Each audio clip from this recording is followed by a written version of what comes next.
Slavic mythology. These stories go back hundreds, sometimes even over 1,000 years, passed down by the villagers. My mom told me the stories her mom told her, and so on. The stories were whispered around the fire. Some meant to explain unknown, and other used to teach respect for the nature, for the spirits, for the dead. And tonight we'll take our time and go one by one. So just get comfortable, relax, and listen closely. I prepare notes because I don't want to forget anything, okay? There are not all the creatures from the Polish Slavic mythology. Are you ready? Yeah? Good. You don't need to be afraid, they might be spooky, but I'm here with you, alright? So don't worry.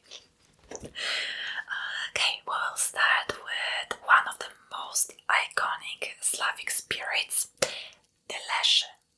Okay, in Polish it's leśny duch, meaning forest spirit, or simply lesie.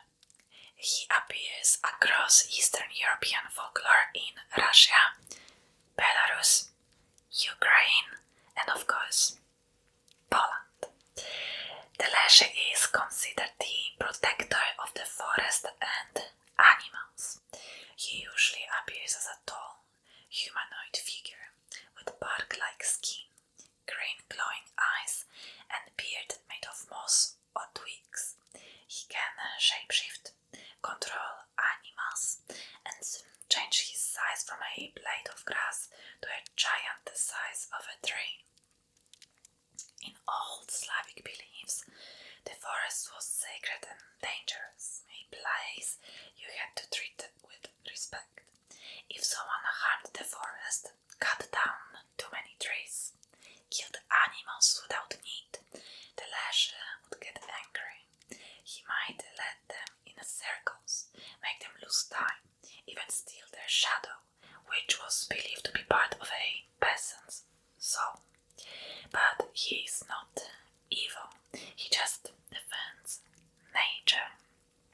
Offerings of bread, salt, or coins were sometimes left near trees, or stamps little peace offerings to keep him happy. And the fun fact, in some folk tales, mushroom circles in the forest called fairy rings were believed to be lesie's path. Alright, so this one wasn't too bad. This one was, I find it quite interesting. I like that there is some sort of protector of the forest. Second one, Strzeka, an undead witch slash, we can call it vampire. So Strzeka is one of the creepiest creatures in Polish folklore. She is sometimes compared to a vampire, but her origin is a little different. In the early beliefs, Strzeka was a person born with two souls, or two hearts, or even two sets of teeth. This was seen as a bad omen, and often these people were feared from birth. After death, Strzeka would rise from grave, often as a pale, bird-like woman with claws and sometimes wings. She would hunt at night, drain life from her victims by consuming their blood or breath, and feed on their soul.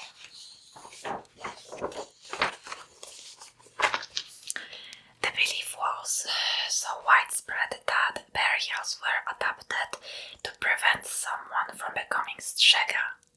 They might bury the body face down, remove the head, or pierce the chest with an iron spike or thorn bush.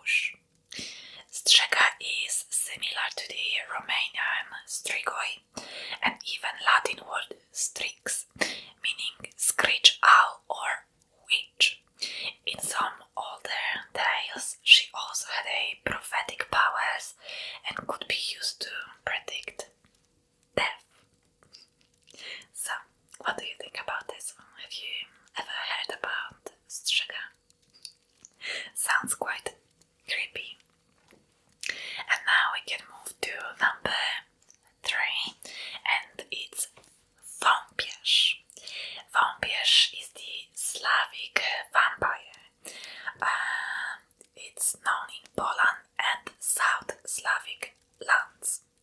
The vampierz is Poland's version of the vampire, but it's very different from the elegant Gothic version of the vampire we know today. In older Slavic tradition, vampires were more grotesque and corpse-like. The vampierz was often bloated, pale, reddish corpse that would rise from the grave and suffocate or drain the life force of the living, not necessarily by biting, but through breathing or pressure on the chest.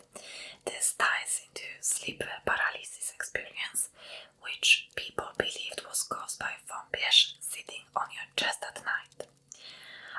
Common causes of becoming a vampierz included dying suddenly or violently, not receiving a proper burial, being cursed or excommunicated. To prevent this, villagers took precaution like burying with iron nails in the coffin, placing stones or garlic in the mouth, driving stakes through the heart, cutting off the head, or burning the body. Related creatures. Vampierz is related to South Slavic vampir, from which the English word vampire comes. The beliefs are especially similar in Serbia, Bulgaria and Croatia. I remember when I was a child, my brother had the sleep paralysis. It was so scary. He said that he had a feeling like someone is sitting on his chest, crushing him, that he cannot move, and that this something or someone was trying to take away his breath. So yeah, it was vampires, not a sleep paralysis. Alright, I think we can move to another one. And next on the list is Baba Yaga, the witch of the woods. Probably the most famous figure in Slavic folklore. She appears in Russian, Polish, Ukrainian and Bulgarian tales, always strange, always unpredictable. Baba Yaga is a wild old woman, a witch who lives in a hut that stands on chicken legs. The hut can spin and turn around and only lets people in if they say the right magic words. There is a lullaby that my mom used to sing to me, and it was about Baba Yaga being in the forest, living in her hut on a chicken leg. I still sometimes hum it to myself. So, she flies through the air in a mortar, using pestle to steer and broom to sweep away her tracks. Baba Yaga is both feared and respected. She is not purely evil. Sometimes she helps heroes, giving them advice or magical items, but only if they prove themselves. She often tests people, especially young girls or boys on a quest. If they are polite, hardworking, and brave, she helps. If they are lazy, rude, or cowardly, she might eat them. I think if you are not behaving well when you meet her, she will just cook you in her iron stove.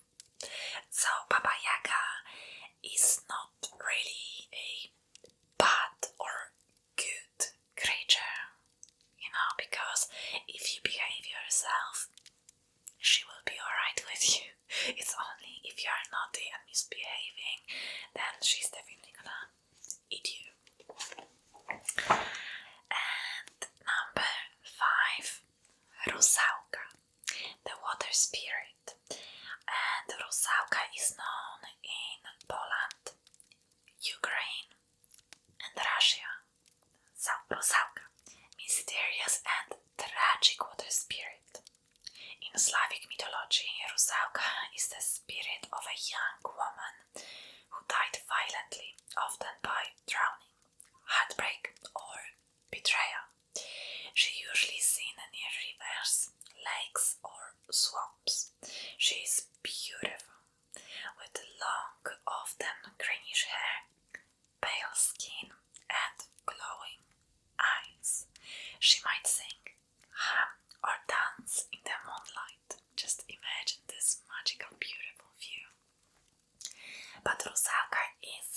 She lures men with her voice, only to drag them under the water. In some tales, she does it for revenge. In others, out of loneliness, wanting someone to join her in death. In older spring rituals, people would try to appease Rusałki by offering flowers near the riverbanks. There were even holidays like Rusałka Week, where people avoided swimming for fear of being pulled under. And globally, we can compare Rusałka to the Celtic banshee, Greek nymphs, or the German Lorelei, all spirits of tragic beauty tied to water and death. Now, let's shift away from the forest and come home for a moment, because even in your house you might find creatures, and one of them is domowiec.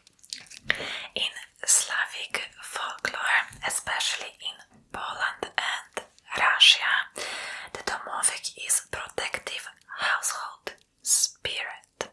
He is small, maybe only as tall as a loaf of bread. He often appears as an old man with a long beard, sometimes hairy. He usually lives under the stove or near the hut where the family warmth and food are centered. If the family treats him well, leaves a bit of food out, keeps the house clean and avoids arguing, he will protect the home from misfortune.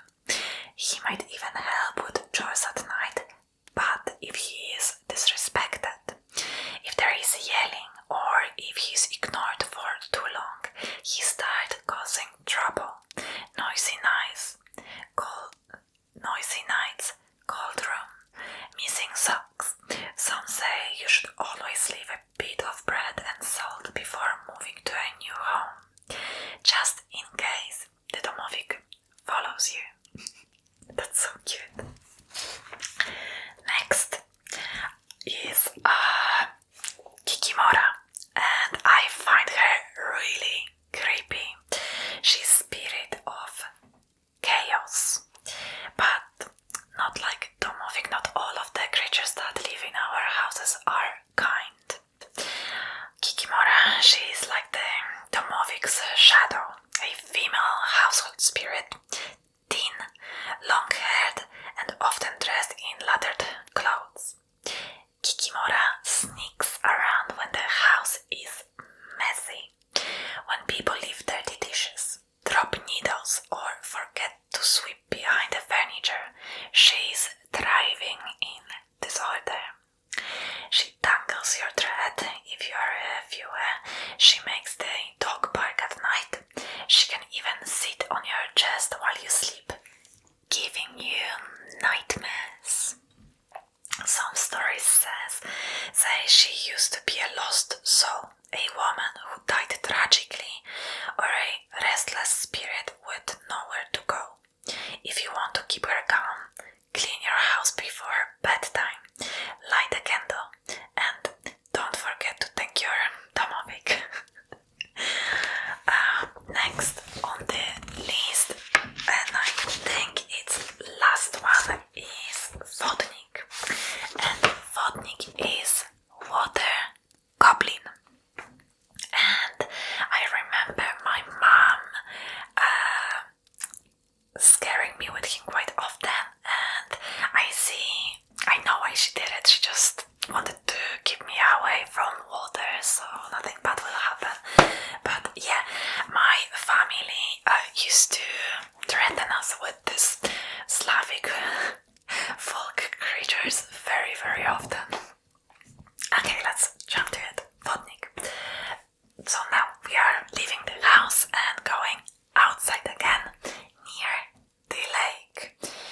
Do you hear the frogs? That's where the Wodnik lives.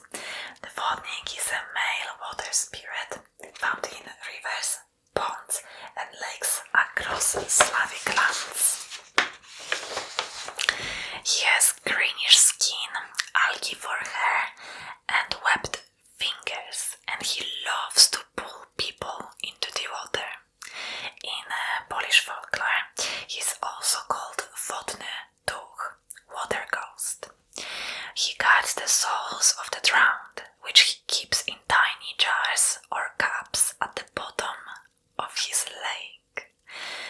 Some say he sits on the bank pretending to fish, or cries like a child at night, luring you closer, and when you lean in, he tracks you down.